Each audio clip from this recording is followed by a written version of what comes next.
Alhamdulillah, wa salatu wa salam ala rasulillah, wa ala alihi wa sahbihi ajma'in. Frères et sœurs en islam, assalamu alaikum wa rahmatullahi wa barakatuh. Question libre. Motinad pour demander, mon monsieur Tivini, mit ou Tivini joint moi pour expliquer nos problèmes qui moti dans nikah après me fait un nikah avec lui. Ou dire nous nikah pas compté, nous besoin séparés après 3 mois, nous fait un nikah. Le problème, nous pas capable de séparer à cause et nos enfants et plus li na une place pour lui al rester al dormir. Quand moi li dormir dans le salon, c'est qui après 3 mois nous pour capable faire nikah.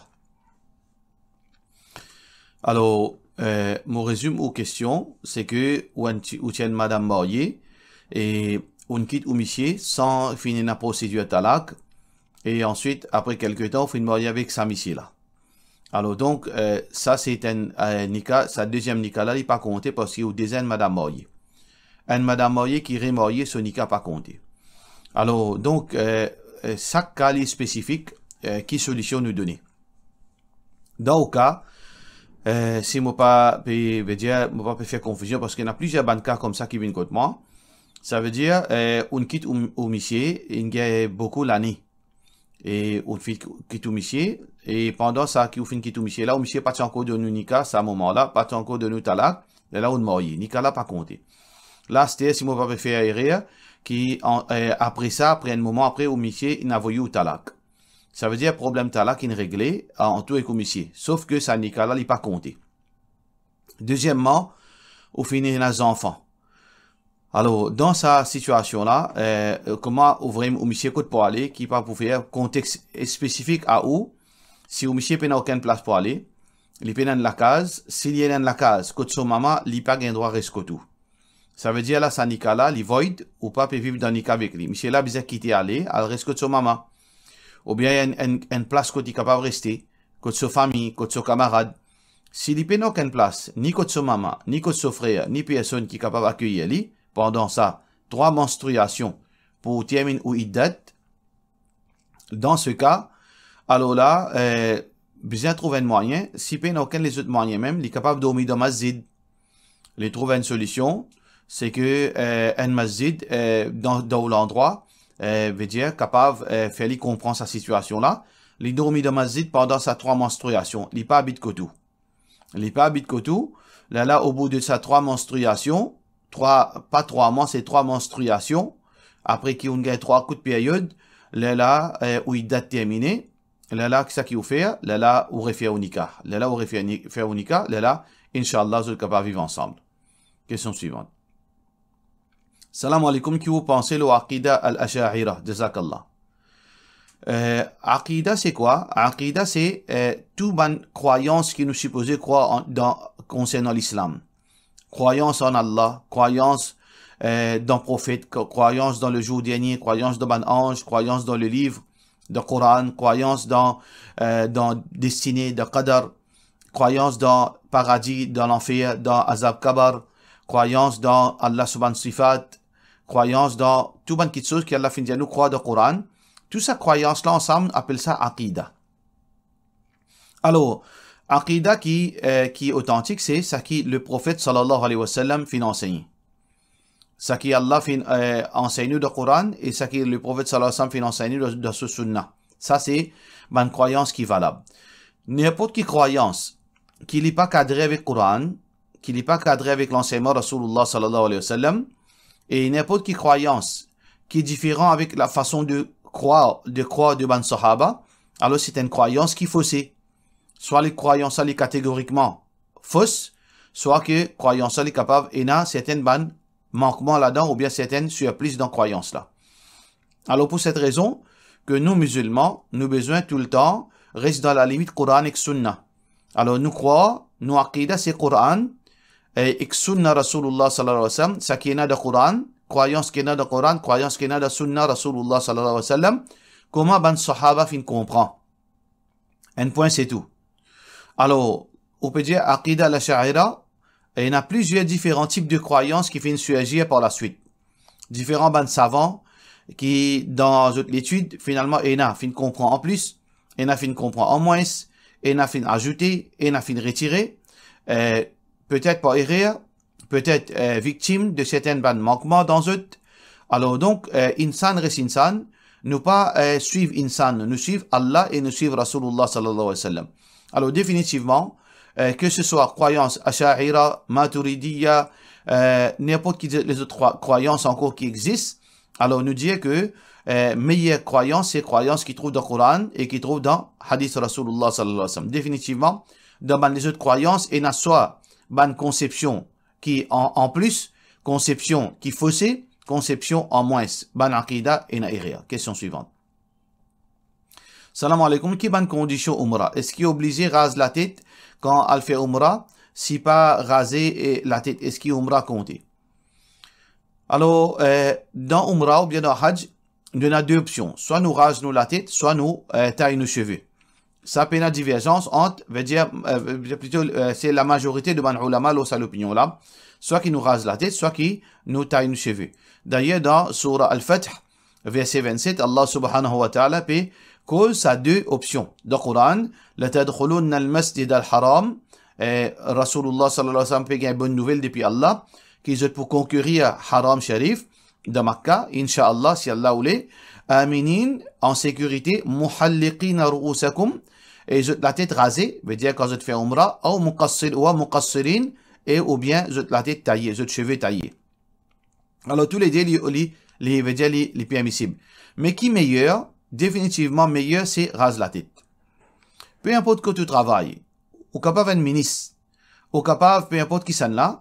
Alors, donc c'est un voyage, veut dire, pour la vie, c'est un voyage spécial, c'est un voyage spirituel.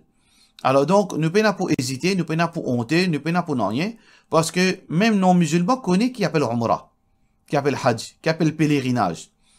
Alors, même un ban ministre qui final fait Umrah, et ban ministre qui n'a fait Hajj, et zut fin rajoute la tête. Alors donc, si ban ministre musulman, dans Maurice qui fin aller, fin rajoute la tête, mais nous qui nous, alors donc, nous besoin encourage nous-mêmes pour qu'ils nous rasent la tête. D'ailleurs, Rasulullah sallallahu alayhi wa sallam, un hadith qui est rapporté par Ibn Umar radiyallahu an, qui trouve dans Bukhari, anna Rasulullah sallallahu alayhi wa sallam, que le prophète sallallahu alayhi wa sallam dit, qui finit dire, Allahumma arham al-muhalliqin, ou Allah, verse de bénédiction aux ban qui rasent, veut dire ban qui rase la tête pendant Umrah, alors ban sahaba finit dire, wal muqassirin, ya Rasulallah sallallahu alayhi wa sallam, alors Muhammad ban sahaba finit dire, ya Rasulallah, alors que, par contre, ban qui taille cheveux. Le prophète sallallahu alayhi wa sallam, encore une fois, finit dire, Allahumma arham al-muhalliqin, ou Allah fait miséricorde, l'eau ban qui rase. Encore une fois, le prophète sallallahu alayhi wa sallam, ban sahaba finit demandé une troisième fois, par rapport à ban qui taille cheveux. Là, Rasulullah sallallahu alayhi wa sallam dit, et aussi ban muqassirin, ban qui taille cheveux. Ça veut dire, c'est que, dans Dua Rasulullah sallallahu alayhi wa sallam, les supérieurs à deux fois, ban qui rasé, zut une supériorité, zut une plus de bénédiction de la part d'Allah subhanahu wa ta'ala. Ça veut dire, moi, conseille, rase ou la tête, sauf s'il y a un problème évident, problème, veut dire, on a un problème de la tête, ou sensibilité de la tête, ou on a sinusite, ou on a une raison valable pour pas raser la tête, elle a pas rasé. Sinon, faire un devoir ou raser la tête parce qu'il y a plus beaucoup de récompenses là-dedans. Question suivante. Mais, li pas haram, si vous pas raser la tête, ou taille seulement aux cheveux, ou umrah pour compter, et ou n'a aucun mal, aucun péché qui vous fait faire. Question suivante. Assalamu alaikum. Est-ce qu'il est capable qu'aucun quelque chose, tel comme cache, l'eau, tout ça là, depuis nous la case? Donne-nous une explication là, de la part de notre sœur Anaya. Et djinn, oui, shaitan, djinn, vous êtes capable de transformer dans quelque chose qui est physique, qui est matériel. Vous êtes capable de lever une chaise, vous êtes capable de prendre l'argent, vous êtes capable de bouger quelque chose, veut dire, taper la porte, fermer la porte, vous êtes capable de risquer un objet, vous êtes un objet en bas. Parce que dans le Coran, Allah subhanahu wa ta'ala, quand Sulaiman alayhi salam, peut dire avec ban soldat, parmi les ban djinn, man ya'tini bi'arshiha, qui s'en a parmi moi le trône de la reine Balqis, de la reine de Saba. Alors, qala ifritu min al-jinn. Alors, donc, un de ban grand djinn, ban djinn qui est très fort, qui nous appelle ban ifrit, je dis, ana aatika bihi, Mo promène-toi ce trône, qabla an taquma min maqamik, avant qu'il te lève depuis ta session ici, là. Ça veut dire session du roi, il y a une réunion. Alors, avant ta réunion terminée, pour finir le sesli, pour finir menli, devant toi. Alors, donc, ça, c'est une preuve qui, malgré que djinn nous pas trouve vous êtes capable, bouge ban objet, veut dire qui physique, veut dire qui est capable de toucher. Alors, donc, djinn capable coquin, capable, bouge ban quelque chose, etc. L'argent prend l'eau, etc. Mais seulement, beaucoup de cas, qui n'arrivait, qui mon a ban expérience, ou là, mon a ban fait, ban preuve, c'est que beaucoup ban la cage, qui peut dire, djinn coquin de l'argent, ou bien coquin de ban, objet précieux. En fin de compte, après recherche, c'est pas djinn ça, c'est soit d'autres monsieur qui ne coquin, soit d'autres enfants qui ne coquin, soit d'autres familles dans la case qui fin coquin, soit qu'ils ont travaillé, fin coquin, soit qu'ils ont même, ils ont fin coquin, ils ont fin dépense, après ils peuvent mettre ça au djinn. Ça veut dire, nous besoin bien. Si, ou besoin, tout d'abord, avant de mettre la tête dans shaitan, dans djinn, dans une petite chose pareille, écoute, guette bien, veillez, vigilant, mettez une caméra, guettez que ça n'a dans la case, est-ce que vous monsieur n'a pas vis gambling, est-ce que aux enfants, il n'a pas les autres petites choses qui les fait, qui les paient de dépenses, assurez-vous par une caméra, ou bien, prends une précaution, mettez ban sans ou ban code. Si vous gardez dans l'armoire, veut dire, sans ou série, prends une selle la clé, garde-li avec vous côté été. Là, vous guettez. Si malgré ça, vous trouvez quelque chose peut disparaître, là, vous capable de dire djinn. Dans ce cas, là, vous besoin faire ban dua, mettre sur la baqara, faire dua avec, demande mandjiboun qui, dans sa domaine, vous êtes capable, veut dire, edou, veut dire pour dire qui ban dua qui besoin lire, pour gagner protection, Inch'Allah. Question suivante. Salam alaikum, moi, une veuve, et mon beau-père, est-ce qu'il mon beau-père encore mon mahram après la mort de mon monsieur? Bien sûr, un beau-père, si, un monsieur, un papa, il y a un garçon là, marié avec un fille. Alors, cette fille-là, du moment que le garçon a fait marier avec lui, et mariage a fait consommer, alors, donc là, excuse-moi, ça veut dire si sa garçon a fait marier avec cette fille-là, du moment qu'il fait marier, la relation entre sa belle-fille-là avec sa beau-père-là, il vient une relation de mahram éternellement. Même après la mort, garçon-là, même si garçon-là divorce lui, sa beau-père-là, il reste un mahram pour lui. Dans Surat An-Nisa, verset 23, Allah subhanahu wa ta'ala peut dire « Hurrimat alaykum ummahatukum wa banatukum wa akhwatukum » il mentionne une série de du monde qui veut dire mahram. Là-dedans, Allah subhanahu wa ta'ala fait dire « Wa halailu abnaikum » et ban madame de ceux ban enfants « Alladhina min aslabikum » ceux ban enfants qui veut dire ceux ban enfants biologiques. Un papa, ce garçon biologique, ce madame, veut dire il y a un mahram pour papa là. Ça veut dire madame là, il y a un mahram, Michel a un mahram pour madame là. Ça veut dire au beau-père, il y a un mahram pour, ou gagne droit à l'umrah avec lui, ou gagne droit à l'hajj avec lui, etc. Mais là, nous faire ressortir quelque chose qui est très important. Que ce soit un garçon qui a un mahram, ou bien un frère qui a un mahram, ou bien un papa qui a un mahram. N'importe qui mahram, apporte qu'il est mahram, les sujets à, veut dire, est-ce qu'il y a un djimoun de confiance? Il y en a une différence entre quelqu'un qui est mahram, mais seulement il n'est pas quelqu'un de confiance, pas capable de faire les confiances. Par exemple, on a un frère qui est mahram, ou frère c'est au mahram, mais seulement c'est un djimoun qui est addict, il est malade avec gambling, il est un drogué, il a une mauvaise la vie, il est dans zina, il est dans quelque chose de malpropre. Est-ce que aux parents gagnent droit permet tout à l'étranger avec sa qualité frère là? Non, pas gagnent droit avec sa qualité frère là. Parce que c'est pas un monde de confiance.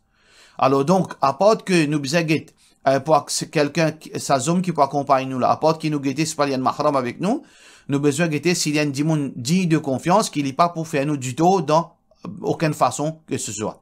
Alors là, on est capable de voyager avec lui. Question suivante. Salam alaikum. Si moi, en tant que élève, me donne afin qu'il m'ait réussi à prendre mon éducation académique, sans qu'il me paye délaisse mon éducation digne, est-ce qu'il est correct? Mais il n'y a aucun de mal si vous pouvez apprendre l'éducation académique. Au contraire, l'éducation académique, de nos jours, c'est l'obligation. Parce que c'est à travers, en plus, à travers l'éducation islamique et l'éducation académique, qu'il y a un musulman pour vivre correctement l'eau la terre. C'est deux les ailes oiseaux d'une façon de parler. Si on dit, il y en a seulement l'éducation académique dans le contexte Maurice Mopécosé, il y en a seulement l'éducation académique, l'éducation islamique, les points de monde qui, pas à l'abri de l'égarement, et est capable demain faire une bêtise, qui a lui-même en dehors l'islam, il pas connu. De l'autre côté, si on dit, il y en a seulement l'éducation digne, il peine à l'éducation académique, il pour faire une erreur grave, et veut dire, il pas pour qu'on agisse, il pas pour qu'on vive l'eau la terre, parce qu'il y en a beaucoup de choses qui nous besoin apprendre, et pour nous apprendre ça, nous besoin dans l'expérience de la vie. L'expérience de la vie, et pour nous capables apprendre la religion, pour nous capables connaître comment vivre, pour nous capables comprendre du monde, pour nous gagner beaucoup, il y a beaucoup de bienfaits quand on apprend l'étude académique. Alors, tous les deux importants, si on peut apprendre l'étude académique pour qu'il vous un meilleur musulman, tant mieux. Mais si on peut apprendre l'étude académique seulement pour gagner dunya, là, il n'est pas une bonne l'intention de la part de musulman. Un musulman, son objectif, c'est pour lui gagner un paradis. Les besoins apprendre l'étude académique pour les vivre la vie décente la terre, ça oui. Mais si ce problème pour lui l'étude islamique pas important, seulement l'étude académique parce qu'il a envie seulement vivre pour dunya, ça n'est pas correct. Mais ou dans le cas, on peut apprendre l'éducation islamique, mais on peut envie apprendre l'étude académique aussi, on peut faire aux efforts pour gagner un travail décent et pour gagner la vie décente la terre, oui. Peine non, il demande au contraire, c'est la meilleure façon qu'il nous besoin vivre en tant que musulman la terre. Question suivante. Salam alaikum, est-ce qu'il gagne droit mange chewing gum Hollywood? Alors, n'importe qui produit, il n'est pas seulement chewing gum Hollywood, n'importe qui produit qui ou pas trouve dans son ingrédient et n'a aucune substance qui haram, alors il est halal, nous pas à agir le doute et nous pas à agir le intendir et nous pas à agir mon cousin qui peut travailler là-bas. Mauricien bizarre arrêter dans sa mentalité là. Il met un doute de sur la tête. Il fait une chose haram et il force du monde pour croire dans ce doute. Faudrait pas nous faire ça. Ou bien, il invente un soupçon qui n'a pas existé, intangible. Ou bien, mon cousin qui travaille là-bas, indirectement. Tout ça là, il n'est pas marché dans l'islam. Parce que haram, halal, il n'y a pas quelque chose qui nous a droit pour badiner avec ça. Tant que nous avons la preuve qu'un produit est haram, il reste toujours halal. N'importe quelle nourriture, si nous avons la preuve, nous pas capable de prouver qu'il est haram, il reste toujours halal. Et justement, alhamdulillah, après tant de critiques concernant Kentucky, quand Mochikosa, fait une élaboration en détail au Kentucky, alors il y a des gens qui manquent de connaissances, ou bien des l'esprit, ou bien des gens qui sont trop confiants. Veut dire de l'opinion, et on a même fait une punition à la loi, et on a fait une diamant dans les gouvernements, et on a fait une quantité de choses, mais par la suite, alhamdulillah, aujourd'hui, nous trouvons Juma Mosque confirme, ça qui m'a confirmé, c'est que Kentucky est halal. Jusqu'à preuve du contraire. Il y a un droit de halal, demain, c'est arrivé, trouve le contraire. Mais nous, nous pas responsables devant Allah pour aller découvrir l'invisible, pour aller découvrir quelque chose qui en dehors nous contrôle. Tant qu'il nous fait la preuve qu'il est haram, il reste halal, mais demain, dans une semaine, dans un an, nous allons découvrir que Kentucky est haram, il est haram.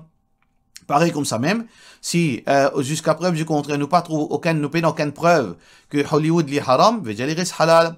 Demain, nous allons découvrir à travers une analyse scientifique dans le laboratoire, à découvrir une certaine substance qui est haram, là, ban expert, les autres poussants, les autres l'opinion, et ça n'a aucun problème dans l'islam. Nous vivons d'après nos convictions aujourd'hui. Question suivante. Assalamu alaikum, Cheikh, quand cisé dans namaz, dans premier rakat et dans deuxième premier et deuxième tashahhud, est-ce qu'il gagne droit pose les pieds, l'eau les pieds, à gauche, l'eau droite, l'eau gauche, de la part de nos frères Gibran. Alors, nous avons une position qui est sunna. Mais, il y a des gens qui posent les pieds droits, les pieds gauche, quand je persiste dans la tahiyyat. Et il y a des pose des pieds à plat. Alors, tout ça là, il n'est pas haram, mais c'est mal, il n'est pas d'après principe, il n'est pas d'après sunna. D'après Sunna Rasulullah sallallahu alayhi wa sallam, nous avons deux façons pour assiser dans At-Tahiyyat, qui nous appelle al-iftirash, ou bien appelé at-tawarruk.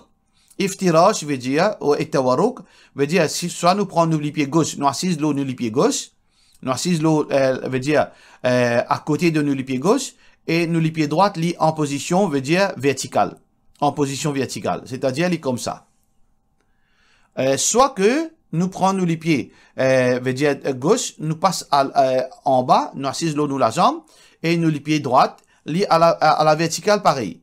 Si nous capables. Si nous pas capables, nous laissons veut dire à plat.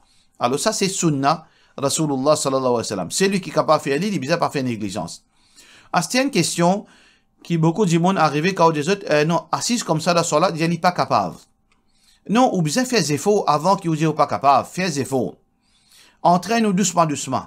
Continuellement faire des efforts jusqu'à ce qu'il réussit. Mais si un dimoun arrive, il y a un dimoun qui est obèse, qui n'est pas capable de tenir l'eau sur les pieds. Ça, il y a une excuse devant Allah. Ou bien un dimoun qui vieillit, ce n'est pas capable d'assise droite. Il y a une excuse devant Allah. Mais un dimoun en bonne santé, un jeune, pour facilement les dire qu'il n'est pas capable, ça c'est un rien. Alors donc, il bien faire ses efforts, faire son mieux pour les capable d'assise d'après Sunnah Rasulullah sallallahu alayhi wa sallam. Hadith qui est rapporté par Bukhari, Abu Humayd al-Sa'idi disait, il peut faire référence à la façon de faire Rasulullah sallallahu alayhi wa sallam, il dit, فَإِذَا جَلَسَ فِي الرَّكَعَتَيْنِ quand il s'y assisait le deux rak'at, جَلَسَ عَلَى رِجِلِ الْيُسْرَى, il s'y assisait sur le pied gauche, ça veut dire le sur le pied gauche, et ça veut dire, وَنَصَبَ الْيُمْنَى, il s'y mettre sur le pied droit à la verticale. وَإِذَا جَلَسَ فِي الرَّكَعَةِ الْأَخِيرَةِ, et quand il s'y assisait dans le dernier rak'at, قدم رجله اليسرى لتيبي غس لبي droite veut dire d'une façon ونصب الأخرى et les types les sur les pieds le type là à la verticale وقعد على مقعده les types assis de sur la hanche les types assis de sur la hanche. Voilà la façon de assiser dans salat. Par cela nous autres wassalamu alaykum wa rahmatullahi wa barakatuh.